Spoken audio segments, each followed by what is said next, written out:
question, or how to make a space plane able to go to low Earth orbit and move around, kind of like what SpaceX can do, to make it comparable and take it over, and then it be the plane of low Earth orbit. So and this is going to sound very familiar because it's basically the current NASA plan. So I'd have a moon base, because the moon is a giant lump of materials, notionally almost identical to what we have on Earth, assuming you can mine it out, that's already in orbit of the planet with no atmosphere, where I can then basically build ridiculously sized rockets that do not suffer from drag, and with a much lower gravity well that I can fling out into the rest of the solar system, right? So my base is on the moon. That's where I'm going to build all my stuff. That's where I'm going to go everywhere. So all I need to do is get people and any raw materials or equipment I need to the moon. So then I have a space plane. It's going to take off, and it's not going to go to real space, as you're calling it, right? It's not going to be it probably never goes into a full orbital. It's always a hop, right? Okay. It's bigger than the SpaceX hop or whatever else, right? You've built, instead of trying to build one Goliath Saturn V that had to fly through the atmosphere and get into orbit and get to the moon and land on the moon and take off, that vehicle was a beast in terms of everything it had to do and come back and learn the vehicles stacked on vehicles, stacked on vehicles, stacked on vehicles, right? Instead, I would have one vehicle that is designed to take you from low Earth to low Earth orbit. So, or in fact, to a suborbital low Earth apogee, right? So whatever that is, 150, say. So it flies up. You fly up to, escape velocity in the atmosphere would be ideal if you could manage the heat loading. Glide out on just the sheer amount of speed you've amassed, flying really fast in the atmosphere. Pop up. You get met by some tug, right, or some vehicle that spends its whole time in orbit, and its only job is to come and get you. It docks to me, I transfer it the fuel it needs to go back to where it was and the passengers and cargo it's going to take. That drops back down, the vehicle goes back up into orbit. Maybe it also does my lunar transfer orbit and back. Maybe there's another one, or there's some space station there, I don't know, right? But the point would be, we as humans, imagine you lived by the river. There goes my son again. We'll see if he comes out. Imagine you lived by the river of a tiny little river, barely wide enough for a canoe, right?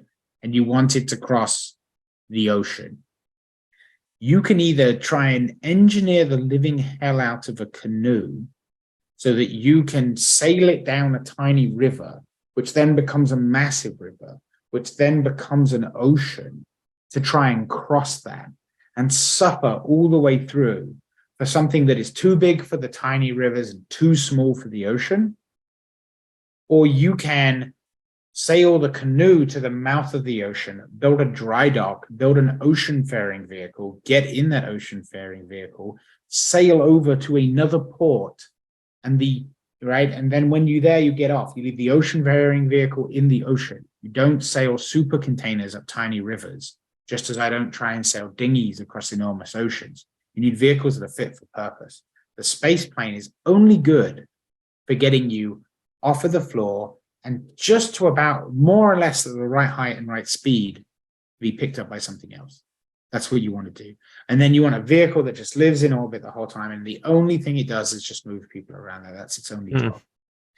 And so that you need infrastructure. And this is what frustrates me about people who are in such a rush to get to Mars.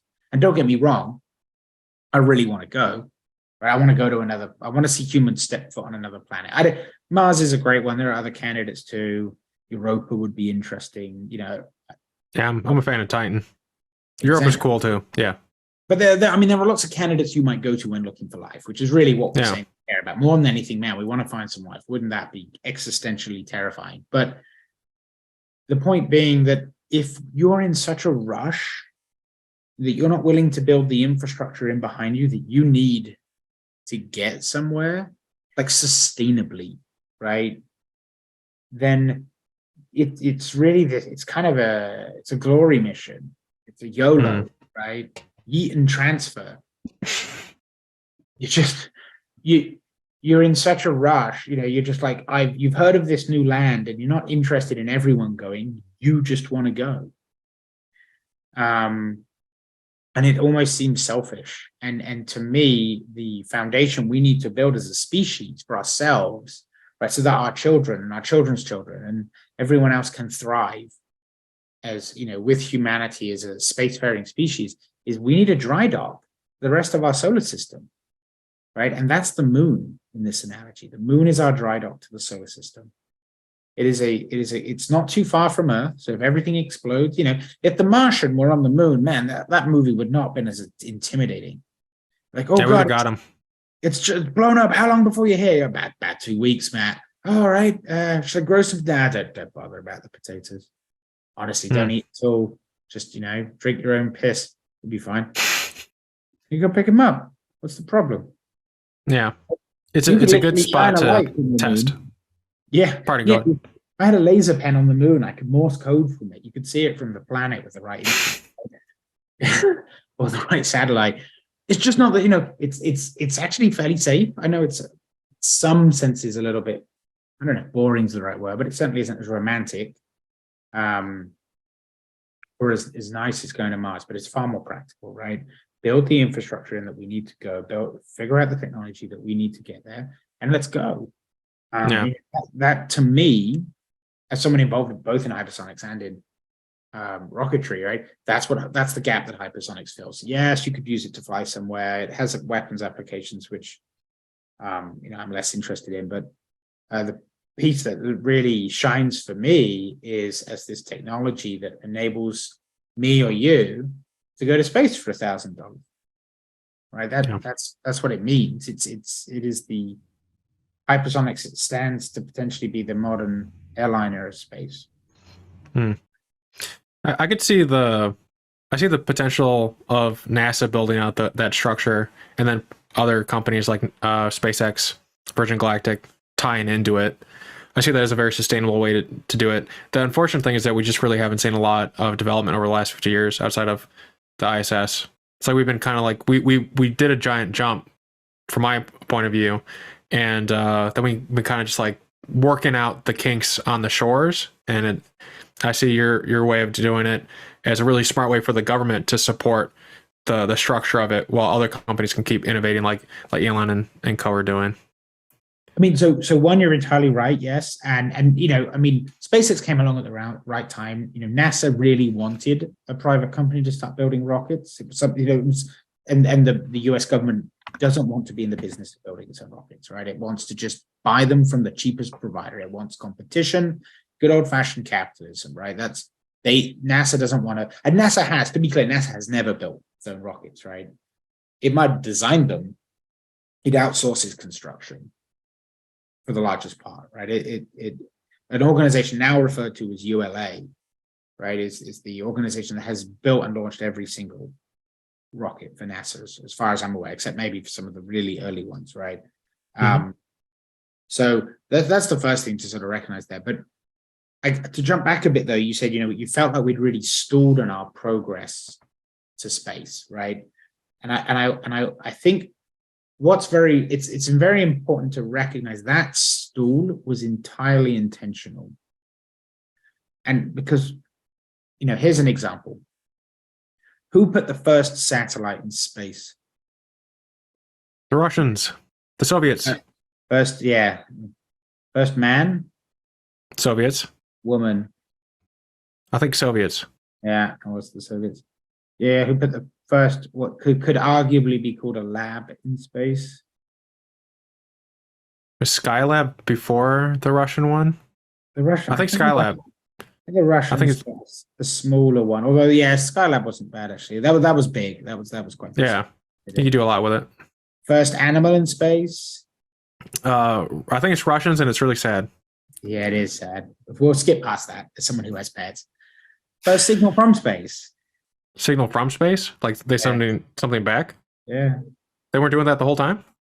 Yeah, it's Sputnik, right? It's the Russians. The Yeah. Russians Okay. did almost all of the immediate firsts, right? Sure. And who won the space race? Us. The Americans, right? Doesn't that seem a bit strange? And I mean, one, history is written by the winners, so hey. But two, also, I would agree that America won the space race. And the reason for that, the reason that Russia could have all of these firsts and still lose the space race, is that the space race is an arms race. And the way you win an arms race is not by being the first one there, but by being the last one standing. America won the space race because it put people on the moon, which basically said, I can put nukes on the moon. And so it sort of invalidated the concept of mutually assured destruction, in that there was some place that the Russians couldn't touch, right? That's kind of the idea. And the sheer cost of that spending of the space program in both America and Russia, but obviously for Russia, was a really big problem, and it's contributed, as you know, to being no small part of the collapse of the Soviet Union, right? It was just the rampant spending they had to produce to meet the US. And so when the Soviet Union fell, everyone's kind of looking around in the dust. America is at that point the one surviving superpower. And everyone's like, man, space is a really expensive theater of war. And this was about the same time that cyber warfare was really ramping up too. You know what I mean? And man, the problem with cyber warfare is you could do it with a bunch of teenagers in their bedrooms. You know what I mean? Like, cyber war is this really asymmetric form of warfare. It's popping up in all these weird places. It was an absolute pain. And so everyone agrees then that NASA is going to be a very transparent organization that lets other governments and things come and inspect everything. It gives all its data out for free. Other countries can pay into it to be part of it and to run their own missions and send their own astronauts. But basically, space as a domain of war gets closed. Everyone agrees it's just too expensive. Let's not bother, right? And this is why, for the longest time, no matter how bad US-Russia relations got, they would still launch each other's astronauts, because neither country wanted space to become an active theater of war. And so we had the ISS, and everything on the ISS was civilian, and you couldn't do space weapons. You couldn't do all these things. That was the whole point, right? All the way through the 90s, that's why everyone was paying for this. So then along comes China. And China's like, hey, I want to come play in the ISS, right, with everyone else. And we say, yeah, that's fine, but all your astronauts appear to be out of your military, and you have to send civilian astronauts, and your organizations have to be vettable. We have to see everything they do. China's like, no, we're not doing that. So we're like, fine, you can't come play. China's like, fine, then I'll build my own space station. And everyone kind of laughed, right? So it didn't go. The first space station didn't go very well. First rocket launches didn't go very well, but then they figured it out. And the first space station didn't go very well, but then they figured it out. And now no one's laughing, right? China is a very space capable nation. They sent, some of the most recent missions to the moon. They found water, all these kinds of things. And so when you'll notice, there's a very tight string of events between China announcing it's going to build a moon base, the Space Force being announced, which really you have to perceive as America saying space is now an active domain of war. We are actively researching, funding war in space and weapons for space, right? That's that piece. And then basically funding falling apart for the ISS, and NASA declaring it's going to deorbit the station, right? Those three things all happened in a surprisingly short period of time, along with a bunch of European countries suddenly realizing what they really needed was orbital launch capability, right? Independent of America or Russia. And the reason for that is, as I said, it was so expensive. Everyone said, let's just not do it. And they didn't. It was purposefully slow. It was purposefully painful because it's expensive as hell to build that capability out. And all of it has weapons and war implications, right? So everyone said, let's just not worry about it. Let's worry about something else, whatever's going on at the moment. But now with China, and you're seeing this with nuclear weapons as well, right? You're seeing nuclear weapons treaties with Russia, because America and Russia entered into agreements where they wouldn't weaponize space and they would reduce the number of nukes they had and all these other things. China showed up. It never signed those contracts. It never just didn't sign those treaties. It wasn't beholden to them. So America and Russia have their hands tied, right, intentionally. And China's doing whatever it wants. And they're looking at this and they're thinking, well, we can't let China just run away with space weapons and nuclear technology and leave us behind. And so, both of them basically reneged on those deals to go and pursue more, continuation of nuclear weapons and the continuation of space as a theater of war. And that's what we're, seeing today. And that's kind of what China, as the rise of the third superpower, really did to the planet and the world and the geopolitics. And that's why there's this sudden explosion in capability. We intentionally slowed down the expansion. We kept it civilian because it was, cheap, and we limited any technology that had weapons applications intentionally. We didn't want to go down those roads. So that's why, right? And China has disrupted all of that for better or worse. They're doing their own thing, and we're going to see how that